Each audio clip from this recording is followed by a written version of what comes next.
Brown wants the final word. It's Udo who flips it around Wertheim. Wertheim in, back out to the point, knocked down, loose ball, roll it, they score! Chaos theory!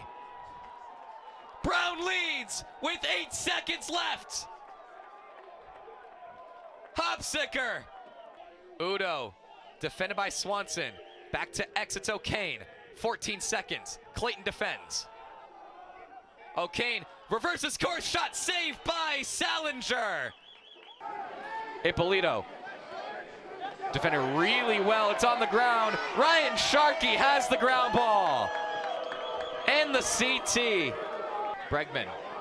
Breo denied by Green, picked up and ambushed by O'Leary.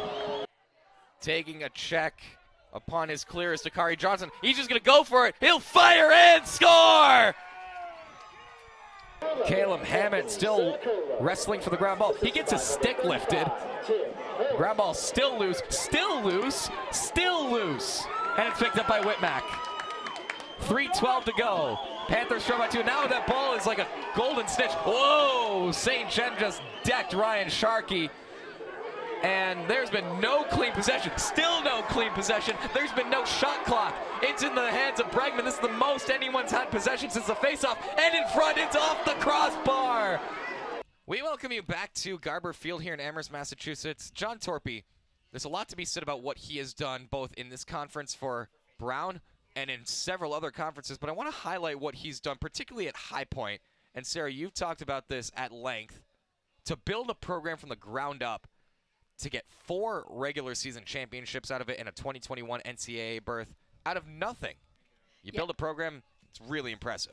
He's really made High Point into what it's known as today. And, you know, we have a lot of big professional lacrosse stars coming out of High Point, most notably probably Asher Nolting. But we've also seen Torpy really just bring a new energy to this Brown program. Good morning, Dash Sacks! A Fogo goal! How about that? From the opening draw, takes 5 ticks, and Brown's up by 2.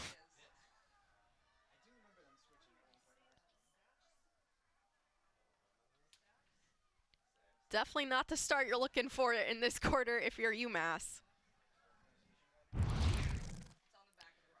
Well then, Dash Sacks, his first goal of the season last year, had 77 ground balls to match his jersey number, and ground ball number 29 for him results in his first tally. Now things are a little more settled down. You want to talk about an explosion to start a quarter. You come out of a break, you're expecting to have to fight a little bit, and then you get a Fogo goal thrown right at you. Massachusetts is going to have to recover here. Brown has pretty much owned time of possession for much of this game. They lead by 2, looking to make it 3. Scandone. Defended by New Scandone, and it's shot wide. Yeah, I don't know about you, Andrew, but I didn't expect so much of the game so far to be determined by the faceoff. This is a Brown team that's at 51% in faceoffs this season, which is a good number anytime you can be above 50%. Look out, here's a shot. It's going to roll on high off the stick of Wertheim. On a bounce. And it's Udo. He wants to get on the action. Udo checked and checked again. Udo still continues to possess. He's defended by Swanson. Now on the right side, backing up by a half step, is Bly. And he's going to roll it high. Under a dozen seconds to go on the possession for Brown. Can they get another one? Be a lightning strike if they do. They're looking with Dimitri. He's going to go for it. He'll miss wide left. 2 seconds left. One got to flip it, and that is the buzzer. And so Massachusetts will have the free possession. Got to clear it, though. And they got to set something up in a quick way, because the scoring offense for Massachusetts that has the 15th best scoring margin, 11.6 goals per game for 8.0 against, so 3.6 margin. They've been held quiet. Yeah, John Torpy's team has really been outplaying UMass so far in pretty much every facet. They've been saved by Owen Salinger in net so far. And a lot of it has to do with John Torpy's experience at High Point, bringing him to the Atlantic 10 Conference. He is a former conference rival head coach. So he's got experience playing against Greg Canella's squad. And that data obviously helping here as his team is up by 2. But first things first, Matthew Cargiulo's got the ball. He's at X, trying for the right chance. One-timer shot, they score! It's Drunzik for the second time.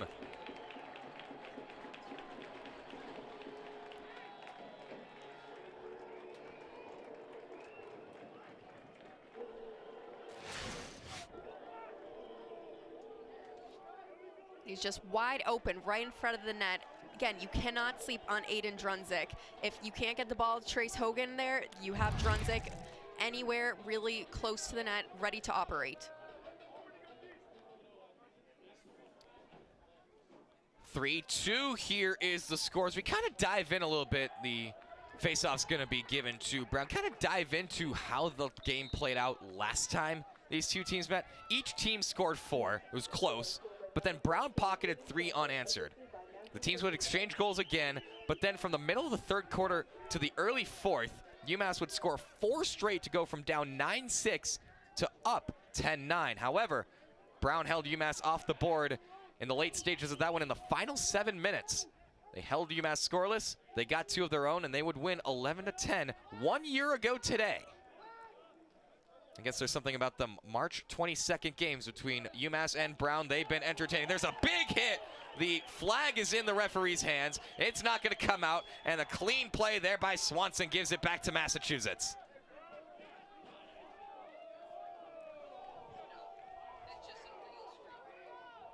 Drunzik to Hogan. Now I'm sure Brown is aware of him. Entering the room is John Krish. Flips it to his right. There's a look. There's a shot. There's a save by Foley off the stick of Granara. Hogan's there. I guess at this point, what are we? 18 minutes and 16 seconds in. When is he not? Second quarter. Massachusetts trails by 1, but Trace Hogan, the transfer from Merrimack, in his 50th career game, 50th career start. He'll get an apple! 1-99. Robbie Granara with his 20th, and we're tied at 3.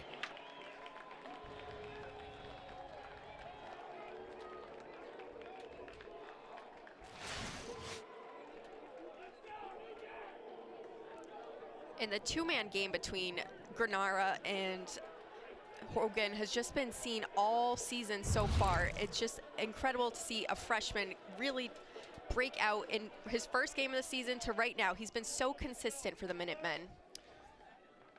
Let's start again, folks. 11:29 to go here in the second quarter. Each team with 3 on the board. Brown went up by 2.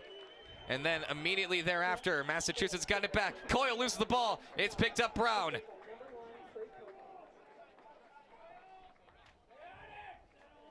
And trying to scamper out of the way of any sort of trouble is Samari Staton. He'll hold. Goes to his right with this one. He's got Anthony Kohler. Kohler, the sophomore out of East Islip, New York. And entering Rubenstein. Rubenstein swings by 1. Rubenstein, the long pole was on him. So maybe not nearly as open of a look as he had thought. Will Morse with defense. Now it's Udo. Wertheim again. Defended by Petito. Wertheim trying to brace himself, looking for the wrap chance. He's just in front of X. Wertheim defended by Petito. Back out, way back. Batted forward and saving the over and back. Nicely done by Charlie Cave.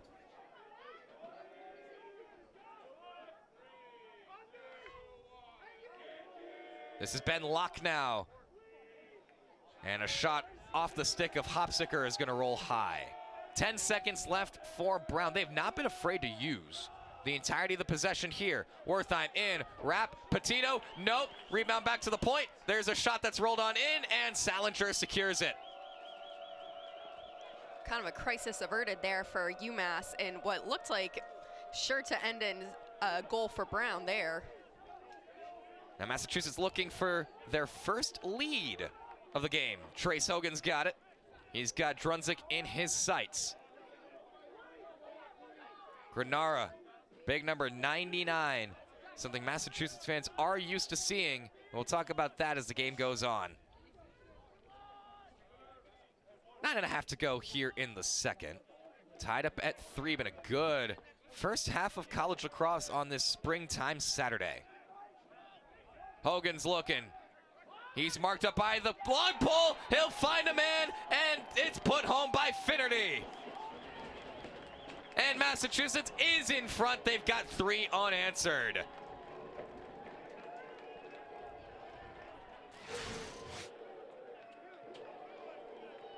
Once again, we got Hogan facilitating, and there's that UMass depth. We have Michael Finnerty, hits it right to the right corner. Michael Finnerty, the sophomore out of Melville, New York, his 3rd goal of the season. In his 8th game out of a top 3 program nationally in high school at St. Anthony's. So he is used to playing with the best, and he gets himself a point. Brendan Coyle wins this draw. Hogan going to pick up yet another point. He entered today leading the A-10 in points per game, entering 35 points in 8 games, 4.375 points per, tops in the Atlantic 10. Now here is Tyler Clayton. He's walled off. Trace Hogan straight away, sprinting into the conversation. Jack Turowski. And out, that one's taken away. Connor Foley stops it. And Brown headed up left to right.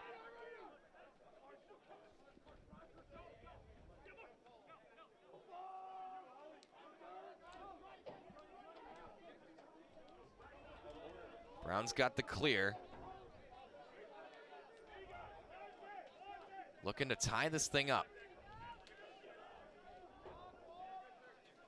The Bears, under John Torpy, spent the previous 12 years at High Point, including a few in the Atlantic 10. He knows this team. He knows this field. Scandone in, walled off. Now to the right side, trying to wrestle for the ball is Kyle Swanson.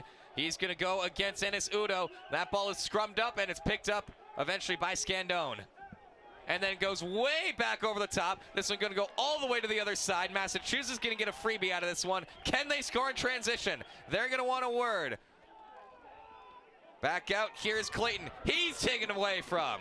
And now Brown trying to not lose it on their side. Udo's got it. Udo with green turf in front. One pass to his left. Wertheim shot. He scores! Feels like we were watching a tennis match there. Chaos, chaos. Brown at 4, UMass at 4, which brings us to the media timeout. 7.5 minutes to go here in the second quarter. Bouncing balls fielded everywhere, but one in the back of the net to tie this thing up.